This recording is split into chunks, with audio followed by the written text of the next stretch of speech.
Здравствуйте, уважаемые телезрители! В студии Арифа Кабба мы вновь собрали для вас самые важные события и тенденции вокруг Абхазии. Все, что актуально на данный момент, что касается нас прямо или косвенно, или влияет на имидж республики. Итак, начнем. Конфликт вокруг непризнанного Нагорного Карабаха Республики Арцах достиг кульминации.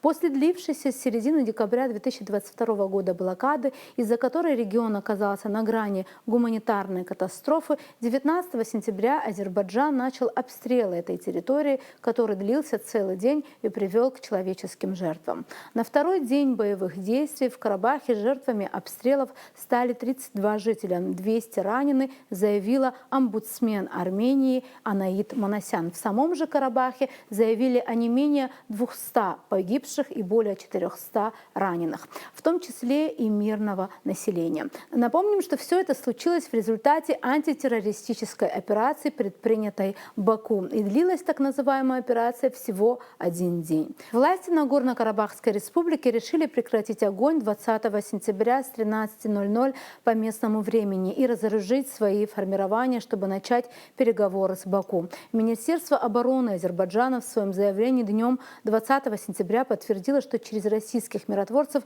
достигнуто соглашение о прекращении огня.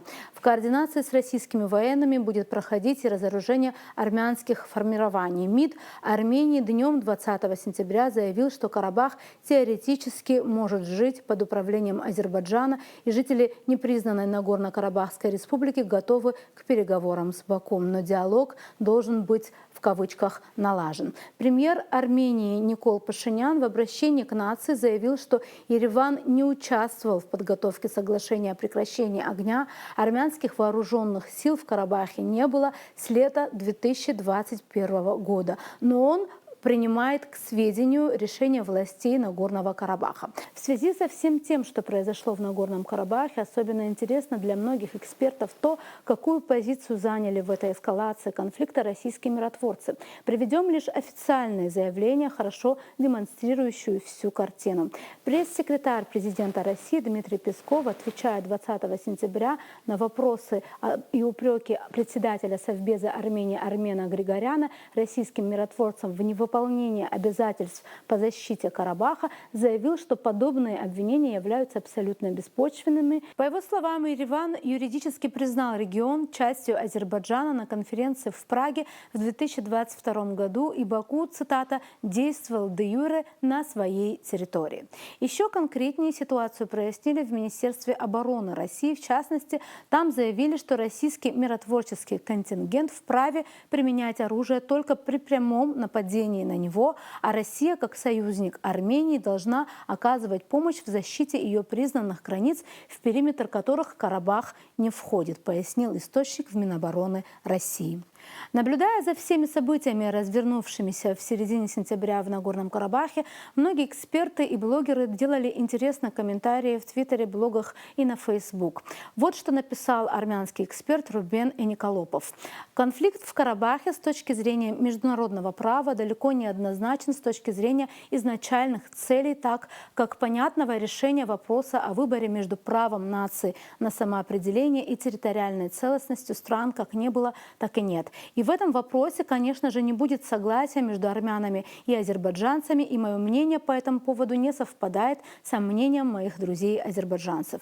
Я являюсь последовательным сторонником примата права на самоопределение, и в этом плане моя позиция достаточно четкая, даже безотносительно того, что я армянин, отмечает эксперт. Во многом это связано с пониманием того, что уж как минимум в современном мире люди важнее территории. Но я вполне могу понять, что есть люди, которые считают по-другому, и для них целостность стран важнее права на самоопределение. Другой вопрос, что это понимание длится до тех пор, пока эти люди последовательны и показывают, что когда речь идет о сохранении целостности страны, их интересует не просто кусок земли, но и те люди, которые на нем проживают. В этом плане у меня есть понимание позиции руководства Испании по отношению к Каталонии. А вот понимания текущей позиции руководства Азербайджана на данный момент у меня нет. Я подозреваю, что этот вопрос еще мог быть решен в 90-е годы и может быть решен в отдаленном будущем. Но в текущей ситуации я не вижу просвета, отмечает эксперт. Быть может потому, что вопросы решаются на встрече в Сочи, а не в Баку, Степанакерте или Ереване. Вообще, если бы Азербайджан был бы процветающей демократической страной, где нефтяные доходы работали бы на благо всего населения и всем гражданам было бы гарантировано соблюдение их прав, может быть, и проблему Арцаха было бы решить легче, задается вопросами эксперт и сокрушается по поводу того, что у большинства людей, с которыми он общается, идет только одна война в Украине. Бесспорно, в Карабахе в очередной раз столкнулись два противоположных принципа международного права: нерушимость границ и право на самоопределение. Хорошего решения в этой ситуации нет, убежден российский эксперт Андрей Десницкий. Но я глубоко убежден в двух вещах, продолжает он. Любое решение, которое увеличивает страдания людей, худшее из возможных. И главное, любое решение, которое оставляет одну из сторон униженной и раздавленной, ведет к среднесрочной перспективе только к новым страданиям. Как известно, в Нагорном Карабахе проживает около 150 тысяч армян. Что будет теперь с ними? Один из основных вопросов. Означает ли все, что произошло, конечную страницу в истории проекта Республики Арцах? Обсудить эти вопросы и попытаться понять, что же все же произошло и как один день в корне поменял текущую ситуацию на Южном Кавказе, мы пригласили политолога Беслана Хагба. Здравствуйте, Беслан Алексеевич. Здравствуйте. Я думаю, что сейчас всех беспокоит все, что произошло в Нагорном Карабахе. Я думаю, особенно жителей, скажем так, Южного Кавказа и вообще вот нашего региона. И как в один день там все поменялось и привело вот к тому, что мы сейчас имеем. Об этом мы еще поговорим, в какой сейчас ситуации конкретно находится эта географическая точка. Но прежде чем говорить об этом, хотелось бы, чтобы мы остановились на том, что к этому привело, да, то есть к ситуации 2020 года, когда была Вторая Карабахская война, и, как мы знаем, Нагорный Карабах находился в блокаде. И вот что этому предшествовало? Такой вопрос. Предшествовали следующие события. Вот в 2020 году, когда завершилась, да, вот Старокарабахская война, она завершилась сокрушительным поражением Армении, но тем не менее, вот, знаете, окончательный вот, захват Карабаха со стороны Азербайджана была приостановлена. Кто это был сделал, это всем известно. Вот, понимаете, что какая-то часть Карабаха, все-таки какая-то часть армянского населения осталась в Нагорном Карабахе. Да? И после этого был подписан трехсторонний договор, где были зафиксированы очень важные пункты, что будут открыты все коммуникации, будут открыты все дороги, что вот эта блокада и та она завершится, потому что все-таки реинтеграция, она началась, я имею в виду реинтеграция Нагорного Карабаха в состав Азербайджана, потому что, знаете, когда проигрываешь войны, победитель всегда диктует свою волю. Это всегда происходит. Вообще все войны так и заканчивались, и исход был такой. И понимаете, когда проиграла войну Армения, почему это произошло, это другой вопрос. Да, вот почему за последние 30 лет страна держалась, и вдруг внезапно за 44 дня эту войну она проиграла. Но тем не менее, все равно это произошло. И после всего этого, да, вот все эти пункты, которые были зафиксированы, как говорит политическое руководство Азербайджана, эти пункты не исполнялись. Со стороны Армении коммуникации были закрыты. Вопрос Зангизура, который очень болезнен для Азербайджана, соединяющий Нахичеван с Азербайджаном, этот вопрос не решается. Начало спекулировать. Это вопрос вот, политического руководства Армении. Это первое. Потом были претензии со стороны Армении к миротворцам, между прочим, что Россия не выполняет свои функции, миротворческие прежде всего. Были претензии со стороны и населения, причем даже антироссийские акции имели место, не только, кстати, на Нагорном Карабахе, и в Армении. Кстати говоря, почему это, если так задать вопрос, почему все это произошло? Да, вот трагедия, да, это же трагедия, то, что происходит с армянским населением Нагорного Карабаха. Она главная причина, которую все отмечают. После прихода премьер-министра Пашиняна к власти, политика Армении приобрела очень такой явный антироссийский характер. Причем даже на антироссийской риторике он не пришел к власти. Это можно посмотреть в Ютубе, между прочим. Понимаете, им это, может быть, в Москве не понравилось. Это первое. Второе, вот эта спекуляция, вот, понимаете, с одной стороны, вроде бы хочет решить вопрос Карабаха при помощи России, потом заигрывание с Западом. Понимаете, вот эта вся неопределенность политического курса Армении привело к трагедии. А в это время, между прочим, надо иметь в виду, что очень жестко себя повела, как и за последние вообще десятилетия, политическое руководство Азербайджана. Вот те достигнутые успехи, они почти предварились в жизнь. Как они отмечают? Потому что окончательно уже все видят, что окончательно статус Карабаха решен, это первое. Реинтеграция завершится окончательным включением Нагорного Карабаха в состав Азербайджана. И самое печальное – это трагическая судьба армянского населения Карабаха. И все отмечают, и я тоже так думаю, что вряд ли там армяне останутся в ближайшие годы. Отток будет продолжаться, беженцы. И надо иметь в виду еще вот что. Знаете, все должны делать вывод. Почему это произошло? Кстати, у нас в Абхазии тоже, между прочим. Знаете, никакой предопределенности успеха какого-то проекта государственного нет. В любом случае, понимаете, потому что все политика, которая имела, вот, знаете, вот антироссийский характер, они все проиграли. Посмотрите, что произошло в августе 2008 года с Грузией, что происходит с Украиной, что произошло с Арменией. И мы в Абхазии должны делать вывод.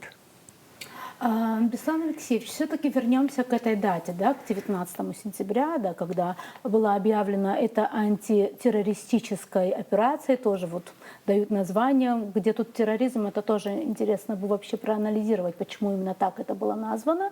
И как вот, и я знаю, я думаю, что если почитать вообще все, что происходило вокруг, если почитать экспертов, блогеров, все были удивлены одним важным моментом, молчанием, да, вот, то есть очень многие обвиняют миротворцев во невмешательство в этой ситуации, и на это дает Министерство обороны России свой ответ, что это не территория Армении, не территория признанного ими государства, то есть вот как вот этот момент вы проанализируете?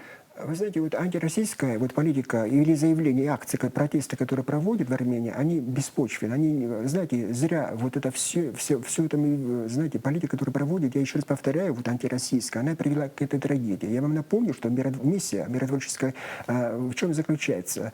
Она не может применить оружие к сторонам конфликта, это первое. Второе, она обеспечивает мир в регионе, в коридоре, который они контролировали, да, вот по соглашению трех сторон. Это второе. И третье, надо иметь в виду, что миротворческая политика проводится Россией, но там были и наблюдатели со стороны так называемых трехсторонних, я имею в виду и Турции, и Азербайджана, и Армении.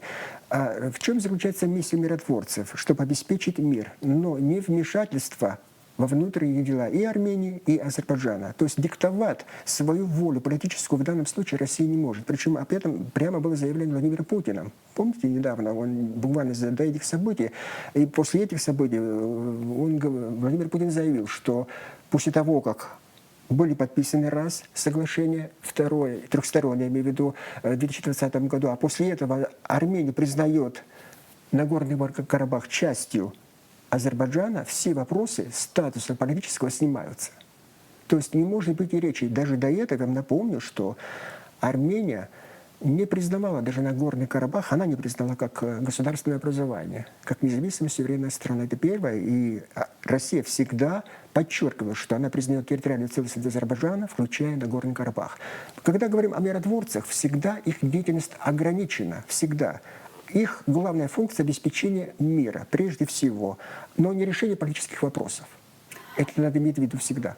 А как вам кажется, если мы будем опять-таки говорить о Нагорном Карабахе, это по сути все, что произошло, это конец Республики Арцах, да? Вот так это можно воспринимать? Совершенно правильно. Вы понимаете, вот этот проект, который начался на рубеже 80-х, 90-х годов прошлого века, как после распада СССР, дезинтеграции СССР, это все завершилось. Понимаете, Нагорного Карабаха как государственного образования нет. Более того, она понизила свой политический статус. Во всяком случае, так говорят в Азербайджане. Если раньше она называлась НКО, Нагорно-Карабахская автономная область, сейчас они называют Карабахским экономическим районом. Но и это еще не все. Самая главная трагедия с населением армянским. Понимаете, это что с ними будет? Я сомневаюсь, что армяне там останутся. Знаете, там около 150 тысяч называют население сегодняшнее. Я сомневаюсь в мирном сосуществовании вообще армян и азербайджанцев в современной истории. А вот дальше, конечно, пройдет время, какие-то события произойдут, какие-то мирные инициативы со стороны политического руководства в плане улучшения отношений с Арменией. И потом, но все-таки все отмечают, что в современной истории вряд ли армянское население будет мирно сосуществовать с азербайджанцами. И учитывая все это, надо, наверное, иметь в виду, что отток населения армянского будет продолжен, и вряд ли в Нагорном Карабахе в ближайшее время кто-нибудь останется. Да, но, допустим, как вы предполагаете, это конец вот этой идеи Республики Арцах. Но означает ли это конец конфликта между Арменией и Азербайджаном? Как вам кажется, после всего того, что произошло? Нет, конечно, нет. Вы знаете, эскалация конфликта неизбежна. Я имею в виду вооруженное столкновение. Очень много проблем между Арменией и Азербайджаном. Это определение границ, государственных границ. Причем главный козырь, кстати, кто может помочь посодействовать разрешению государственных границ между Арменией и Азербайджаном, это Россия. Все-таки, понимаете, все претензии предъявляют к России, но без России ничего не решается вообще-то. Знаете, потому что, учитывая, что это был Советский Союз, определяли границы еще в рамках Советского Союза между республиками, вот это все говорит о том, что без участия, непосредственно участия России, этот вопрос не решить. Это одна из главных проблем. Или неучастие. Или неучастие, да. И второе, это вопрос, опять-таки, коридоров. Зангизур. Там очень много игроков, которые, во-первых, заинтересованы в открытии коридора, во-вторых, и не заинтересованы.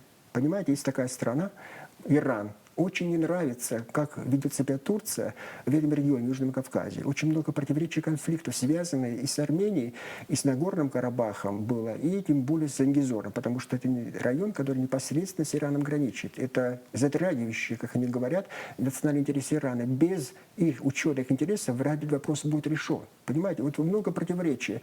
Я не говорю о враждебности между армянами и азербайджанцами, куда это же Кавказ, это же десятилетия, столетия будет длиться. Понимаете, мирно решить вопрос, это хорошо. Может быть, удастся решить вопрос и политического статуса, я почти решен, но мирно жить, существовать между двумя народами, это должно пройти очень много времени. Понимаете, очень много крови было пролито, но очень много жертв, десятки тысяч. Это на Кавказе так быстро не забывают. Преодолеть это будет очень-очень сложно. И, конечно, внутри политическая обстановка Армении, понимаете, очень много неопределенности. Неопределенная судьба нынешнего премьер-министра. Вот я хотела об этом, вы как раз предупредили мой следующий вопрос. Как вам кажется, что ситуация, которая случилась сейчас с Нагорным Карабахом, как повлияет на внутреннюю политику Армении?